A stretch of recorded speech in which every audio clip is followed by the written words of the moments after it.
আন্তঃৰাষ্ট্ৰীয় হিন্দু ভাৰত ফুটবল টুৰ্ণামেণ্টত বিজয়ী হৈ চাংচাৰী ১ নম্বৰ জালাহবাসীলৈ গৌৰৱ কঢ়িয়াই আনিলে সাহিল চৌধুৰীয়ে। কামৰূপ জিলাৰ চাংচাৰী আৰক্ষী থানাৰ অন্তৰ্গত ১ নম্বৰ জালাহ গাঁৱৰ এগৰাকী দৰিদ্ৰ পৰিয়ালৰ ল'ৰা সাহিল চৌধুৰীয়ে সদ্য সমাপ্ত আন্তঃৰাষ্ট্ৰীয় হিন্দু ভাৰত ফুটবল টুৰ্ণামেণ্টত খেল খেলি বিজয়ী হৈ ঘূৰি অসমৰ লগতে চাংচাৰী ১ নম্বৰ জালাহ গাঁৱলৈ গৌৰৱ কঢ়িয়াই আনে।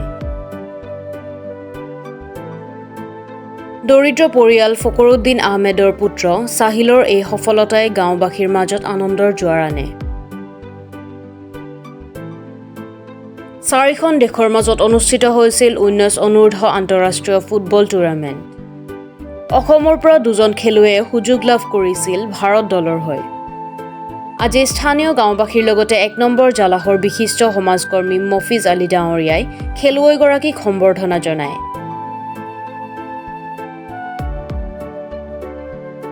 লগতে স্থানীয় বিধায়ক তথা মুখ্যমন্ত্ৰী ডক্টৰ হিমন্ত বিশ্ব শৰ্মাক এই দৰিদ্ৰ খেলুৱৈগৰাকীক কিছু আৰ্থিক সহায় আগবঢ়াই তাৰ আহ্বান জনায় সমাজকৰ্মী মফিজ আলীৰ লগতে গাঁওবাসীয়ে।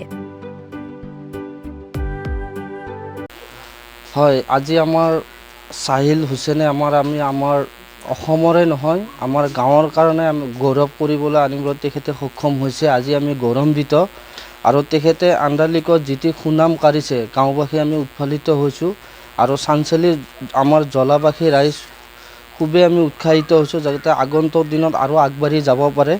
আজি ক্ৰীড়া জগতত মাননীয় মুখ্যমন্ত্ৰী মহোদয়ে খেল মহাৰণৰ যোগেদিয়ে হওক গাঁৱৰ যিখিনি প্ৰতিভা আছে উলিয়াই অনাৰ কাৰণে তেখেত সম্পূৰ্ণ চেষ্টা কৰি আছে।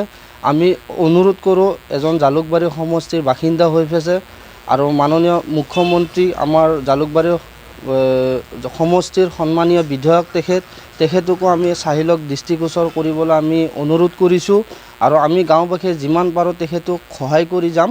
আৰু তেখেতসকলৰ যি মাক দেউতাক আছে, তেখেতৰ ককাই আছে, বহুত কষ্ট আৰু ত্যাগৰ ফলত আজি এইখিনি তেখেতে কৰিবলৈ সক্ষম হৈছে। তেখেতক বহুত শুভেচ্ছা জ্ঞাপন কৰিছোঁ।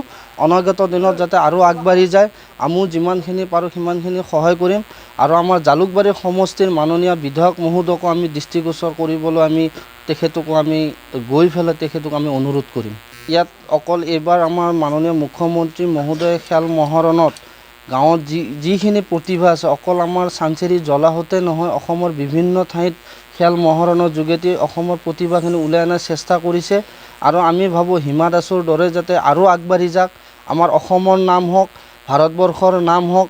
আমি ভাবোঁ কি আগন্তুক দিনত আৰু ভাল দুখীয়া ঘৰৰ ল'ৰা ছোৱালী যাতে আগবাঢ়ি যাব পাৰে। হয়, তেখেতসকলক আমি অনুৰোধ কৰোঁ কাৰণ কিয় বহুত দুখীয়া ঘৰৰ ল'ৰা কিছুমান এতিয়াও ভাল খেলে। কথা হৈছে কিছু অভাৱৰ কাৰণে তেখেতসকল ওলাই আহিব নোৱাৰে।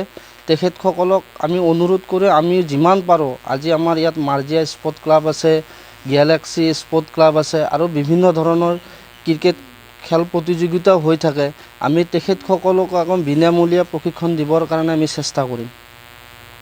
হয়, মাননীয় মুখ্যমন্ত্ৰী মহোদয় এবাৰ যিটো পদক্ষেপ লৈছে খেল মহাৰণৰ যোগেদি, মই আগতেও কৈছোঁ তেখেতে গাঁৱৰ যিখিনি দুখীয়া ল'ৰা প্ৰতিভা থকা ল'ৰা প্ৰতিটো পঞ্চায়তৰ যোগেদি তেখেতসকলে খেল পাতিছে আৰু মাননীয় মুখ্যমন্ত্ৰীকো আমি অনুৰোধ কৰোঁ যাতে এই প্ৰতিভাখিনি আগুৱাই নিয়াত তেখেতে যাতে যথেষ্টখিনি সহায় কৰে দুখীয়া ল'ৰাখিনিক। চাংচাৰীৰ পৰা খৰ্গেশ্বৰ নাথৰ ৰিপৰ্ট, প্ৰাত time digital. Movewell Plus physiotherapy wellness and rehabilitation centre, দক্ষিণ কামৰূপৰ ব্যৱসায়িক প্ৰাণকেন্দ্ৰ বিজয়নগৰৰ লগত VIP চকত থকা 2খন ক্লিনিক বৰ্তমান 15 বছৰৰ ওপৰত অভিজ্ঞতা থকা ডক্টৰ পল্লৱী নাথৰ তত্বাৱধানত চলি আছে। এই ফিজিঅ'থেৰাপি চেণ্টাৰ দুটাত বৰ্তমান অভিজ্ঞ ডক্টৰৰ দ্বাৰা যিকোনো জটিল ফিজিঅ'থেৰাপি চিকিৎসাৰ লগতে যিকোনো ৰোগীৰ ঘৰলৈ গৈ চিকিৎসা সেৱাৰ সুব্যৱস্থাও ৰাখিছে। আপোনাৰ অঞ্চলৰ যিকোনো ধৰণৰ ফিজিঅ'থেৰাপি চিকিৎসাৰ বাবে Movewell Plus physiotherapy and sports injury ক্লিনিকৰ লগত যোগাযোগ কৰক। যোগাযোগ নম্বৰ 8011744696 অথবা 8724053783।